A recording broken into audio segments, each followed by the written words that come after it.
Hello and welcome to another video. My name is Mightman and we are today going to be looking into and understanding the lore behind Dead Frontier. As many people these days do not know anything about it, they just suspect Dead Frontier to be a web-based game that just exists. However, there is lore behind it that is currently on the Wikipedia section as well. To start off with, we are going to have a split into several different sections. All the timestamps will be in the description below. And yes, please enjoy. The fall of civilization didn't begin with war, or a bomb, or a sudden wave of violence. It began quietly, with a scientific breakthrough that was never meant to escape its laboratory. In the years before the outbreak, researchers at Secronom Industries pursued the Nerotonin project, a series of synthetic nanoviruses designed to heal the human body. What started as an attempt to cure deadly diseases would eventually become something far more dangerous. As each version of the virus became more advanced, it also became more unstable. The final iteration, Nerotonin Type 4, or N-4, was the tipping point. N-4 didn't just repair cells, it rewrote them. It built tissue, mutated bones, and overrode biological limits in ways no one truly understood. And when containment failed, it spread faster than anyone could ever imagined. What followed was the collapse of nations, the fall of Fairview, and the rise of the infected. This is the story of how humanity lost control and what was left behind in the ruins. Long before the outbreak consumed Fairview, everything began with a scientific project called Nerotonin. It was created with hope, not destruction, in mind. A line of synthetic nanoviruses engineered to cure cancer, regenerate damaged tissue, and repair the body in ways traditional medicine could never achieve. Early versions of the virus showed incredible promise. Cells healed faster, tissues regenerated, tumour cells collapsed under targeted viral pressure. For a moment, Nerotonin looked like the medical breakthrough of the century, but with each new version, the line between innovation and danger began to blur. Nerotonin Type 1 was rushed into deep secrecy with no public explanation as to why. Some speculate it produced early mutations, but Secronom buried its data completely. Nerotonin Type 2 and Type 3 were more stable, inching closer to the miracle cure that the world wanted. They were tested, studied, and prepared for controlled trials, and then came a version that changed everything. Nerotonin Type 4, the virus we now know as N4. Unlike the versions before it, Type 4 didn't just repair damaged tissue, it rewrote it.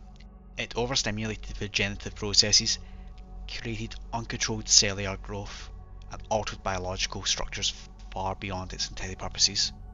Warnings existed, instability was documented, but the progression overshadowed caution and Secronom pushed forward. What started as a cure for cancer became something far more unpredictable. A hyper-adaptive organism capable of altering the human body in ways no one fully understood. Nerotonin was created to save lives. N4 would eventually end them, and the world would pay a price for crossing lines between healing and playing God. Secronom Industries was once regarded as one of the most powerful biomedical corporations in the world. Before the outbreak, their name was synonymous with innovation, medical advancement, and cutting-edge research. But behind the polished exterior, Secronom pursued a level of science that few truly understood, and even few should have trusted. The company's greatest ambition was the Nerotonin project, a line of engineered nanoviruses designed to regenerate the damaged tissue and cure previous untreatable diseases. To the public, Secronom promised miracles, but behind closed doors, they were pushing boundaries of biology far beyond ethical limits. Nerotonin Type 1 vanished into secrecy almost immediately, its test results sealed away. Type 2 and 3 moved forward, refined and adjusted, inching closer to what Secronom hoped would be the ultimate medical breakthrough, but each iteration grew more unstable and unpredictable. Inside Secronom, there were warnings, some researchers were cautious, and one man in particular spoke louder than the rest. Dr. Adler, a senior scientist who understood the implications of what we were creating, he warned that the final strain, Nerotonin Type 4, was dangerously unstable, a mutagenic engine capable of rewriting the human biology in ways no one could control. His concerns were dismissed. Progress mattered more than safety. Ambition outweighed caution, and the corporation pushed ahead, convinced they could contain whatever they created. They were wrong. When the outbreak began, Secronom collapsed almost instantaneous. Employees were either killed, turned, or fled in panic. Research data was lost in the chaos, leaving only fragments of the truth behind. Much of what Secronom created, their research, their prototypes, their experiments, were scattered across Fairview, hidden in ruined labs and sealed storage rooms, and only after their fall did the world understand what Secronom had unleashed. Their pursuit of medical perfection had created a virus they could not control. Their secrecy hid the warnings that could have changed everything, and their ambition helped ignite the chain of events that unfortunately destroyed civilization. Secronom Industries did not intend to end the world, but the world ended all the same because of what they had kept hidden. The final stage of the Nerotonin project, Nerotonin Type 4, or N-4, was unlike any biological agent ever created. It was meant to be a medical breakthrough, a self-modifying nanovirus capable of repairing tissue, rebuilding organs, and reversing catastrophic injuries.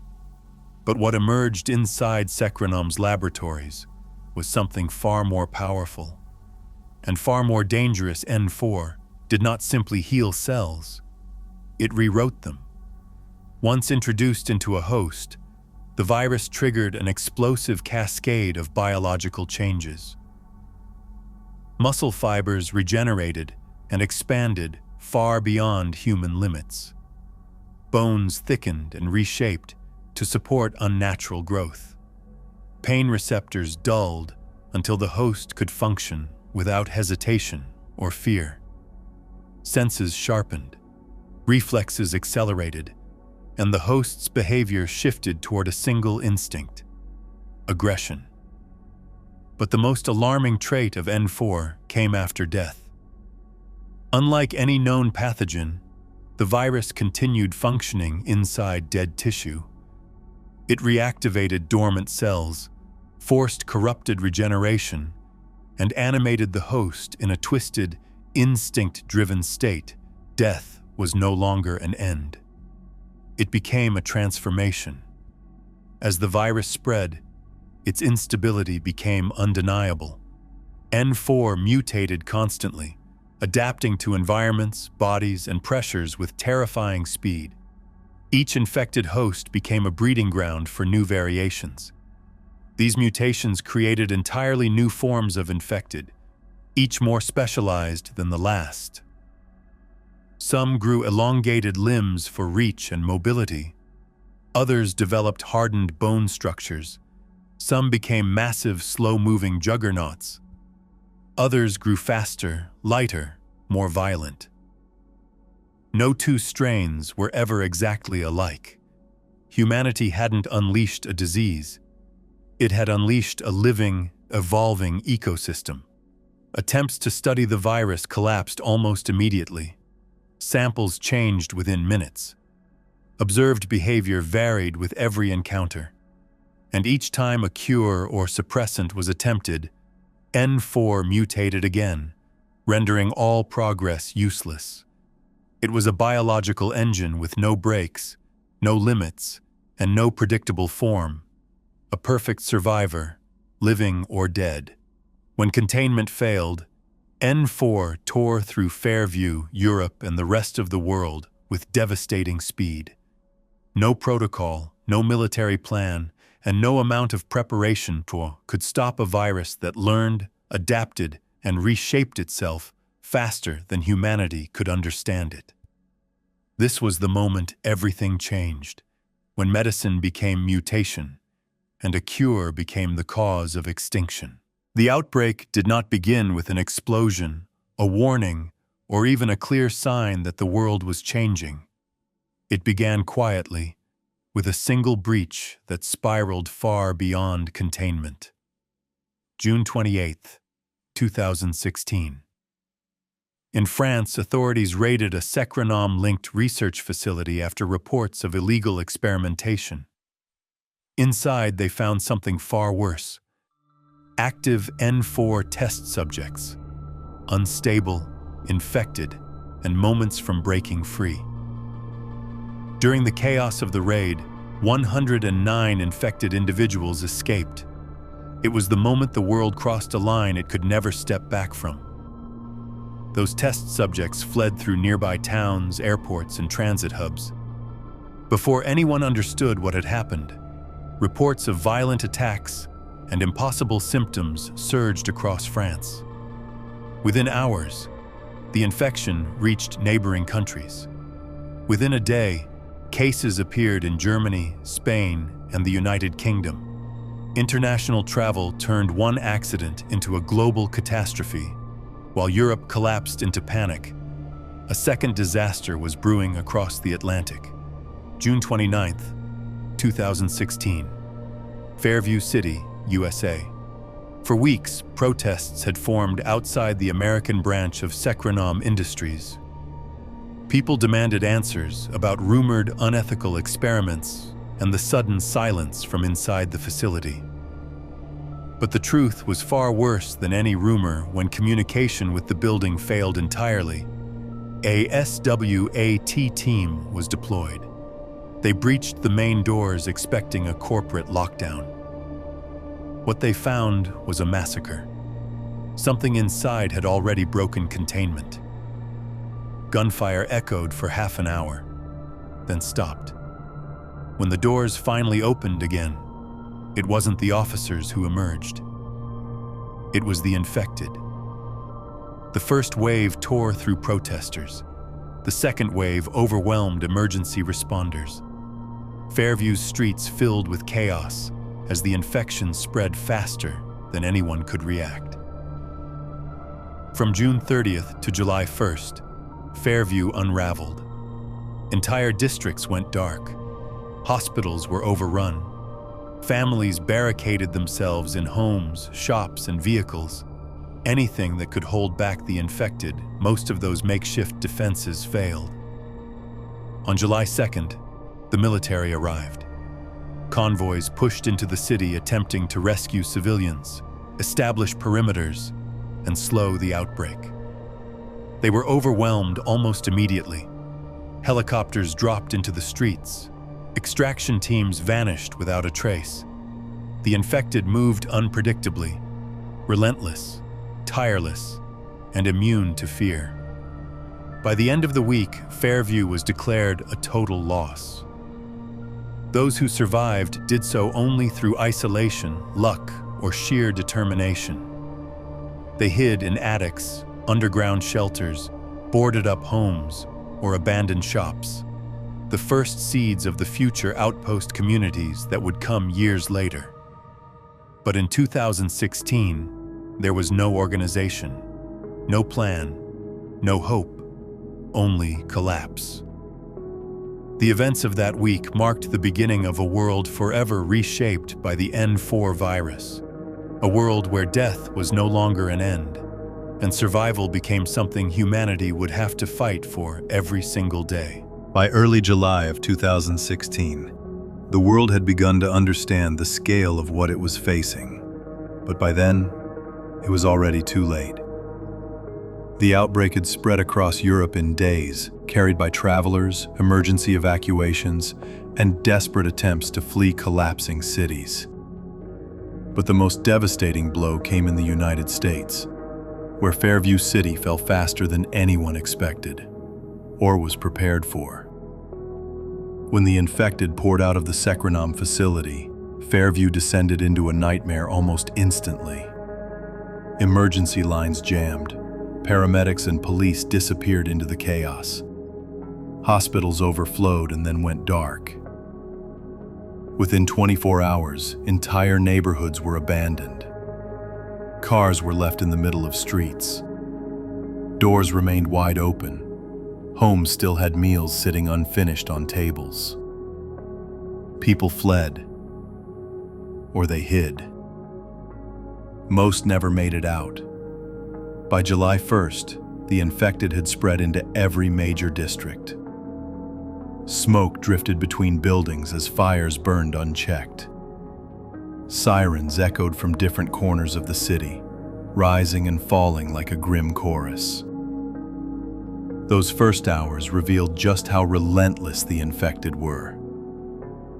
They did not tire. They did not hesitate. They felt no pain. Even severe injuries did nothing to slow them down. For Fairview's civilians, the only hope was to barricade themselves inside anything that could hold. Shops were boarded up, apartment doors nailed shut, furniture pushed against windows.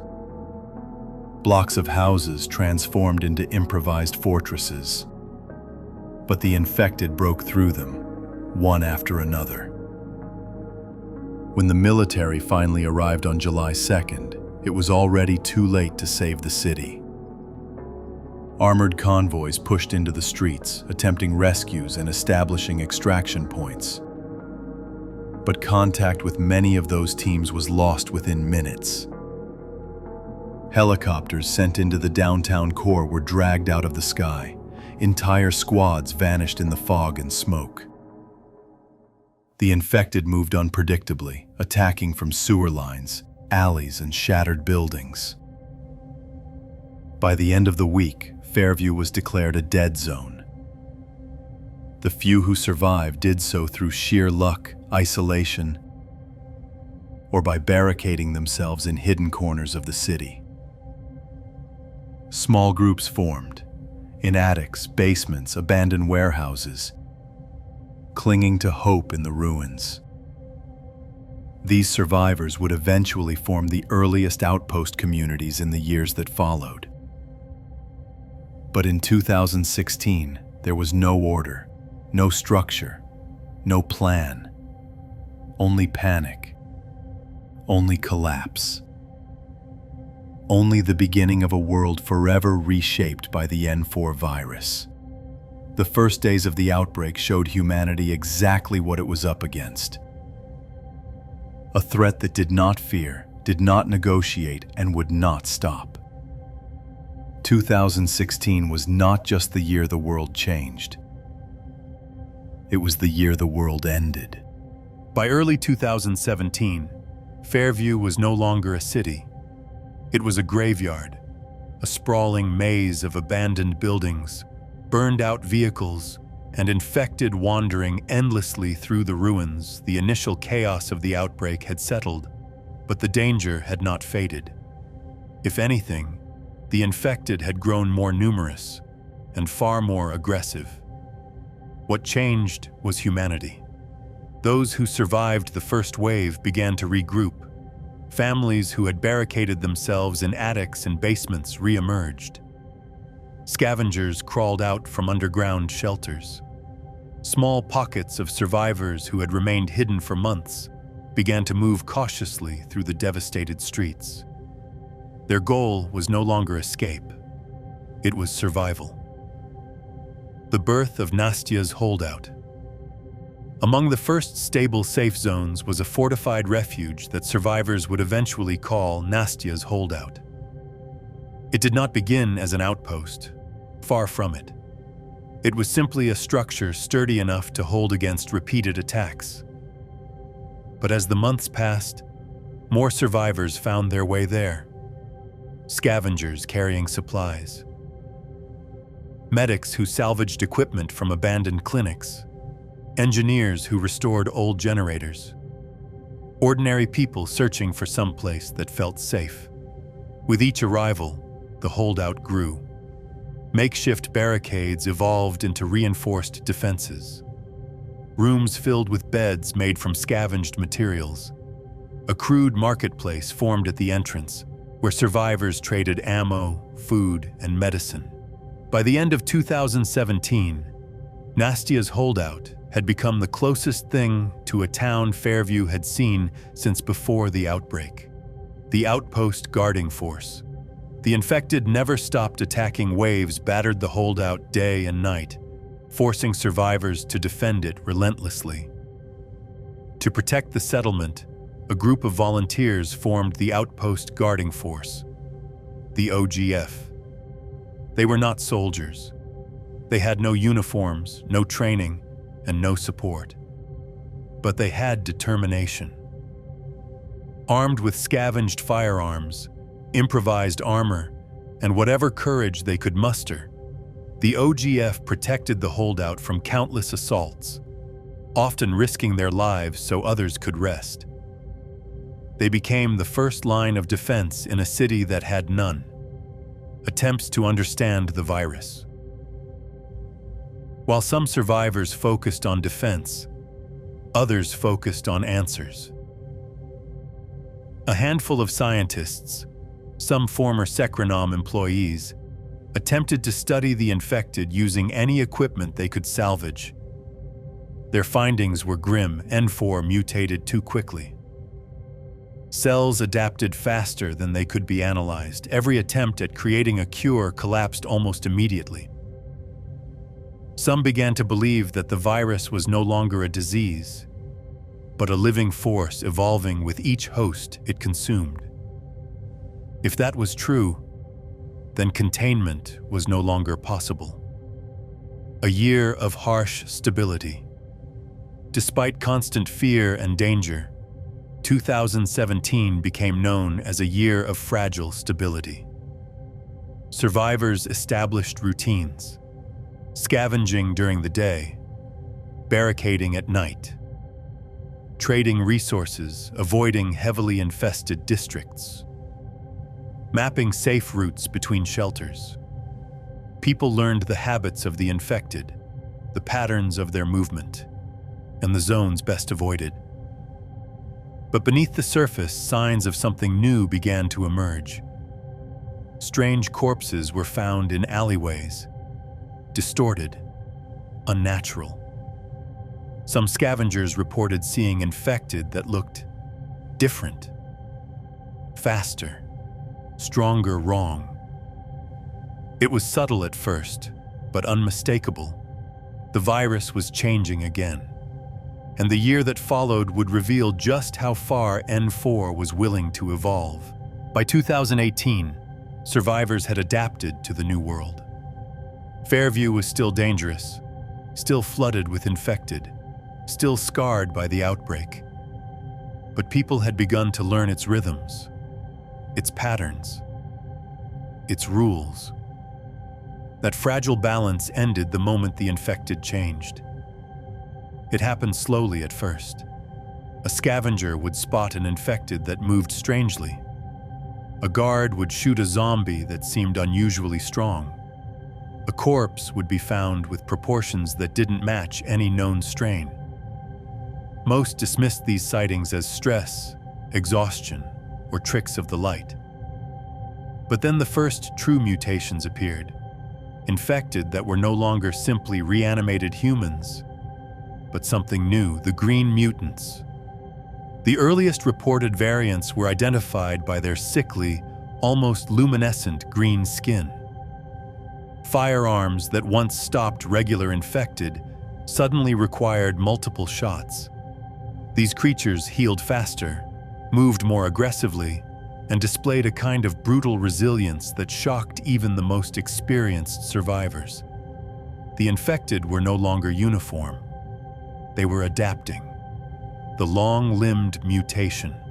Soon after, survivors encountered a new, horrifying strain, infected with elongated arms and stretched, distorted bone structures. These creatures could reach across windows, swipe through barricades, and pull victims off rooftops with terrifying force. Their existence proved what many feared.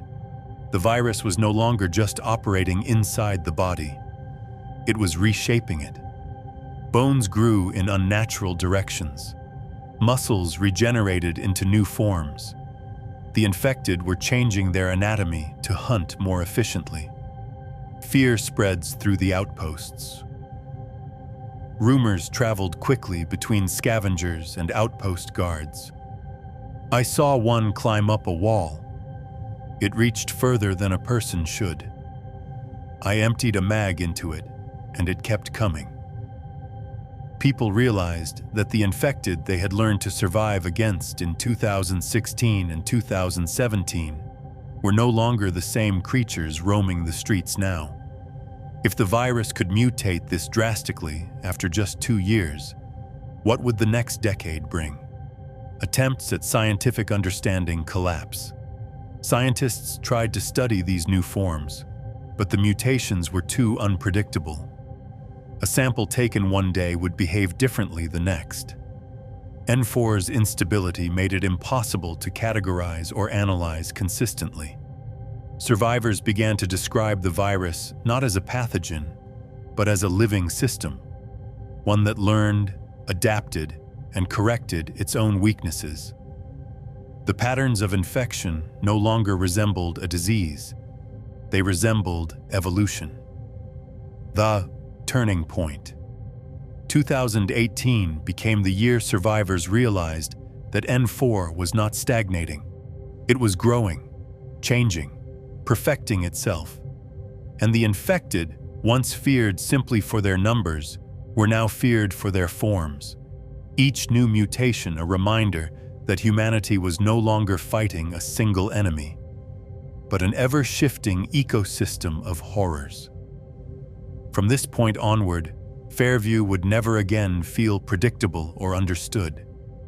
Every district held its own creatures. Every shadow concealed a new variant. Every survivor knew one truth: the virus had begun to accelerate. By 2019, survival in Fairview had become a constant battle of endurance. The infected were no longer slow, predictable threats scattered through abandoned streets. They were stronger, more aggressive, and far more dangerous than anything survivors had faced in previous years.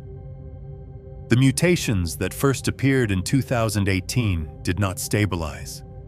They multiplied. The rise of advanced mutations, new infected, began to dominate entire districts, creatures so altered that they could no longer be mistaken for the dead they once were. Some grew massive, their bodies swollen with unnatural muscle and bone. Others developed hardened plating, shrugging off gunfire that once stopped lesser infected. Some moved with terrifying speed, leaping, charging, or ambushing survivors before they could react. These were no longer anomalies. They were becoming common. Scavenging routes that had been considered manageable suddenly turned lethal overnight. Entire blocks were abandoned as survivors realized they were no longer equipped to deal with what roamed there. The emergence of Titans. Among the most feared developments of 2019 was the appearance of Titan-class infected. These creatures dwarfed everything that came before them. Towering, heavily mutated, and nearly unstoppable, Titans were capable of tearing through barricades, crushing vehicles, and wiping out entire scavenger teams in seconds. Outpost guards reported seeing them from a distance, massive silhouettes moving through smoke and fog, long before anyone dared to engage them directly. When Titans appeared near an outpost, alarms were raised immediately. Fighting them was never the goal. Surviving them was. Outposts under constant pressure. As the infected grew stronger, outposts came under relentless assault. Nastia's holdout was no longer enough on its own. New fortified settlements emerged across Fairview, each positioned to control territory, protect trade routes, or serve as forward defenses. But these outposts were never truly safe. Nightly attacks became routine. Barricades had to be repaired constantly. Guards slept in shifts, knowing that a moment of inattention could mean disaster. Supplies grew scarce. Ammunition became currency. Medical equipment vanished faster than it could be scavenged. Even food became difficult to secure as infected overran former storage zones. The psychological toll 2019 was not just physically devastating. It broke people. Survivors who had endured the outbreak began to disappear, not always killed, but unable to continue. Some refused to leave the walls. Others took reckless risks, driven by desperation or exhaustion. The idea of rebuilding civilization faded. Survival became the only objective. Every scavenging run felt like a gamble, Every distant roar raised fear. Every shadow hinted at something worse than before. A city growing hostile. Fairview itself seemed to change. Certain areas became unnaturally quiet, not because they were safe, but because something powerful had claimed them. Other zones became so overrun that entering them was considered suicide. Maps were redrawn constantly. Safe routes vanished overnight. What was passable one week could be a death trap the next. It was becoming clear that the virus was not just mutating individuals. It was reshaping the entire ecosystem of the city, the end of illusions. By the end of 2019, one truth had settled over Fairview. The infected were no longer a temporary crisis. They were not something to wait out. They were not something humanity would simply outlast. N-4 had established itself. And if it could create monsters like titans in just a few years, then whatever came next would be far worse. 2019 marked the year hope was replaced with grim resolve. The year survivors stopped asking when things would get better and started asking how long they could endure what was coming next. By 2020, the illusion that Fairview could ever be reclaimed was gone. The infected were no longer appearing in waves that rose and fell. They no longer retreated, thinned out, or slowed. They were everywhere, all the time. What survivors once called attacks became a constant condition of existence. A city that never sleeps, the streets of Fairview never fell silent. At all hours, infected wandered, collided, fought among themselves, and converged on anything that made noise. Gunfire, generators, even raised voices were enough to draw them in. Night offered no safety. Day offered no relief. The infected did not tire. They did not lose interest. They did not forget. Every outpost existed under the knowledge that an attack could come at any moment, and that some nights it would never stop. Outposts become fortresses. Survivor settlements hardened. Walls were reinforced again and again. Entrances were narrowed. Fallback positions were established inside the outposts themselves. Guards no longer watched for warning signs. They watched for breaks in the pattern. Because when the infected came in force, there was rarely time to react. Alarms rang constantly. Flares lit the night sky. Defensive weapons overheated and failed under sustained use. Outposts didn't fall all at once. They were worn down. Resources run dry. By 2020, scavenging became far more dangerous than it had ever been before. Former supply zones were overrun. Warehouses collapsed under years of neglect and infestation. Hospitals, police stations, and military depots were death traps. Ammunition shortages became common. Medical supplies vanished. Weapons broke faster than they could be repaired. Trade routes between outposts became lifelines, and those lifelines were constantly severed by infected activity. Every bullet mattered. Every mistake was permanent. The weight of survival, the greatest toll of 2020, was not physical. It was psychological. Survivors lived under constant tension, sleeping in shifts, waking to alarms, never fully resting. Some began to crack. People stopped talking. Others grew reckless. Some simply walked out into the city and never returned. Hope did not vanish all at once. It eroded. Each failed defense, each lost outpost, each night that never truly ended. A war without a front line. There were no victories in 2020, only survival. Clearing a street meant nothing when it refilled hours later. Destroying a horde only delayed the next one. Every gain was temporary. The infected did not need strategy. They had time. And time was something humanity was running out of. The new normal. By the end of 2020, survivors understood a grim truth. This was not a phase of the outbreak. This was not the middle of the story. This was the world now. Fairview had become a place where survival was measured not in years, but in days, where exhaustion was constant, where the line between living and simply not dying grew thinner with each passing month. 2020 did not introduce new horrors. It proved that the existing ones were never going to leave. By 2021, survival in Fairview had become routine. Outposts still stood. Patrols still ran. The infected still pressed in from every direction. But beneath that fragile normality, something else was stirring. Not in the streets, but below them. The Easter event. During the Easter event of 2021, strange organic eggs appeared across Fairview. They disrupted communications and isolated outpost leaders from one another.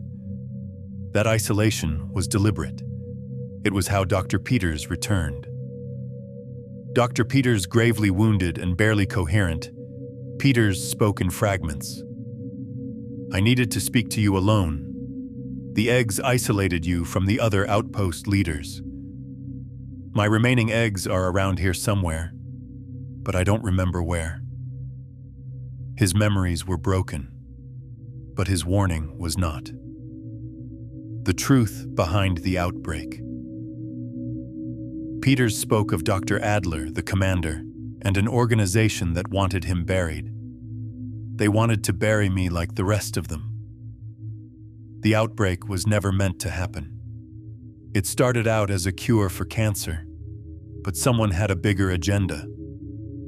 Facilities were sealed. Lockdowns activated. People were left inside. I was the only survivor. They locked us in with those monstrosities. No cure, only delay. For years, survivors believed science was still searching for answers. Peters corrected them. We've been racing to find a cure, even a weakness, but that time is running out. They were never winning, only slowing the collapse. The hidden facility then came his final warning. There's a hidden facility much larger than the ones you know. Buried beneath Fairview, still powered. Its emergency power locked in our darkest secrets, our worst curiosities, our greed. That power was failing. The last words. As Peters faded, his message was clear. Soon, all that will be released on Fairview. It will be the outbreak all over again.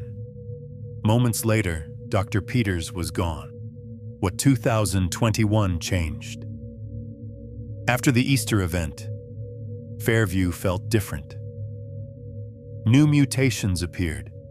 Stable zones collapsed. Activity was reported beneath the city. 2021 was not the year Fairview fell. It was the year survivors learned the truth. The outbreak was never an accident, and Fairview was never meant to survive it.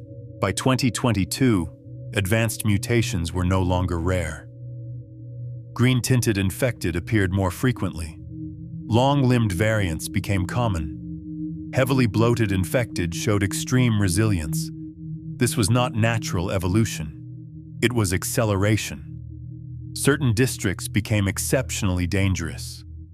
Areas such as Death Row showed high concentrations of advanced mutations, faster respawn cycles, and increased aggression.